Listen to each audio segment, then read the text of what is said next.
All right, today we're doing something a little different. We're going to take a trip back in time, a guided tour, really, through just one single incredible book.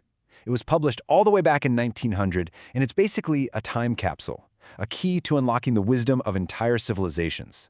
So let's dive right in. So, here it is, Sacred Books of the East. And this isn't just a book, it's more like a whole library crammed into one volume. Think about it, published over 100 years ago, this was like a portal, a gateway for people in the West to finally get their hands on texts that have shaped the lives of billions. I mean, just look at the title page. You can see the ambition right there. It lists the Vedic Hymns, the Zend-Avesta, the Dhammapada, the whole shebang. That's really the question a book like this asks. What if you could explore the spiritual wisdom of, like, half the world, all in one book? I mean, just imagine it. You sit down, open it up, and page by page you're traveling from the snowy peaks of the Himalayas, hearing these ancient Indian hymns, all the way to the deserts of Arabia, and you're doing it all from your armchair. That's exactly what this anthology was trying to do, make that incredible journey possible.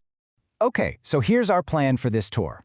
First, we'll talk a bit more about the book itself. Then, we're going to jump into its key sections, starting with the nature worship of ancient India, then the Buddhist path to virtue, and then we'll get into the prophets and revelations from Persia and Arabia. And to wrap it all up, we'll think about what wisdom from this collection has really stood the test of time.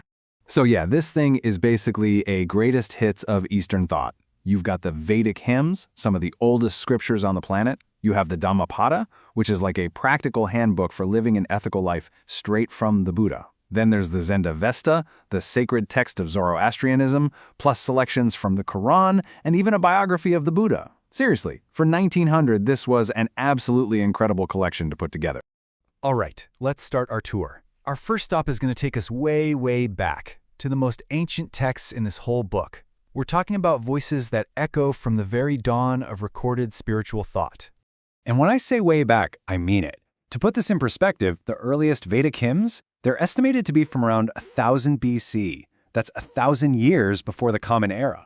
According to the book's intro, these are the oldest Sanskrit writings that exist. So think about Homer and Greek literature. This is on that level of antiquity. Now, what's really cool about these hymns is that they aren't about some super abstract philosophy. Now, this stuff is raw. It's elemental. It's all about a deep connection to the natural world. The poets who wrote these literally saw divinity in the wind, in the storms, in the sun. The book has this great description. It says the writing captures the feeling of a storm just sweeping over the mountains until the earth, like a hoary king, trembles with fear. Wow. And check out this quote from a hymn to Vata, the god of the wind. It just nails the whole vibe. It says, "May Vata waft medicine, healthful, delightful to our heart. May he prolong our lives." See? They're not asking for money or power. They're asking for health, for life itself, delivered by nature. It's this incredibly direct prayer that feels so ancient, but honestly, also really modern. Okay, so we're shifting gears now. We're moving from that really elemental, nature-based worship of the Vedas to something much more personal, almost psychological. Our next stop on the tour is the foundational texts of Buddhism. Here, the focus turns inward, to ethics and to the life of the Buddha himself.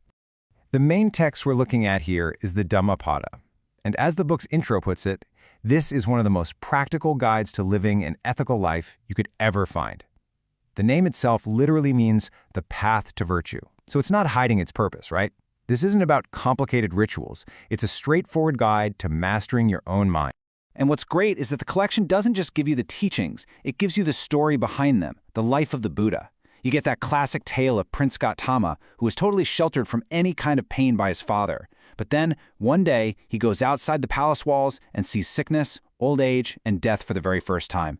And that encounter with reality, it just shatters his world. It's what pushes him to leave everything behind, all the luxury, and start this long, difficult search for a way to end suffering. And this one quote from the Dhammapada just perfectly sums up this whole shift in thinking. It says, "One's own self-conquered is better than all other people." I mean, think about that. A warrior could conquer 1,000 men in battle, but this text says, nope, the person who conquers themselves is the greatest warrior of all.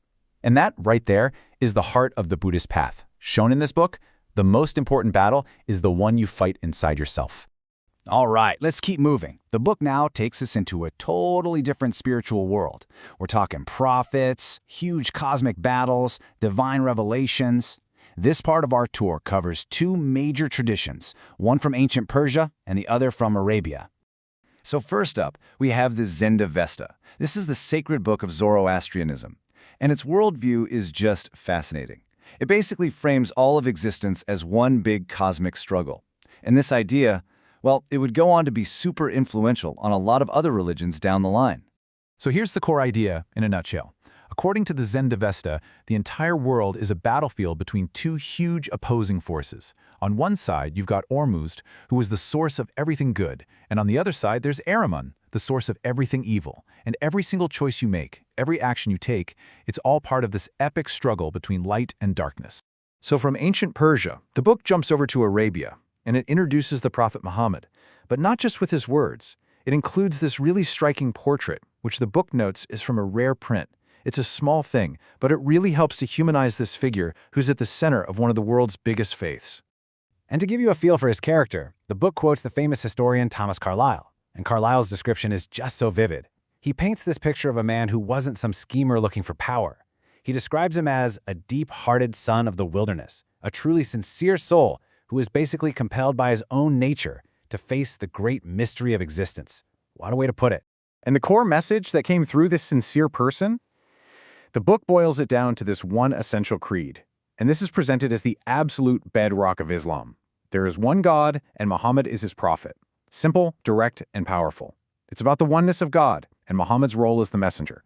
Wow, so after traveling through all these completely different spiritual worlds, we've arrived at a final stop. This is where we're going to zoom out a bit and really think about the common threads and the lasting power of all these ideas packed into this one book from 1900. And so we come full circle, back to the book itself. I mean, just take a look at this table of contents. It's just chapter after chapter, idea after idea. It's really a monument to the incredible range of human spiritual curiosity, isn't it? Every single line on this page represents a totally different attempt to answer life's biggest questions.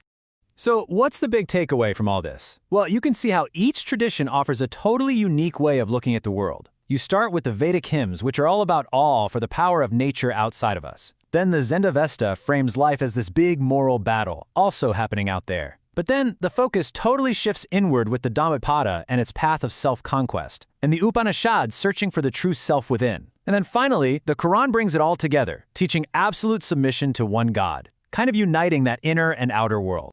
When you really think about it, this book is so much more than just a bunch of texts. Back in 1900, putting this together was a huge deal. It was a massive act of translation, and I don't just mean language. I mean translating entire cultures. It was this really ambitious, really important effort to build a bridge of understanding, to make these huge, complicated, and influential traditions available to a whole new audience. And that really brings us to the final question, doesn't it? We've just toured a book from 1900 that holds wisdom from thousands of years before that. So it really makes you wonder, in our crazy, fast-paced, tech-filled lives today, what can these ancient voices talking about nature and virtue and cosmic battles and the search for who we are, what can they possibly still teach us about how to live?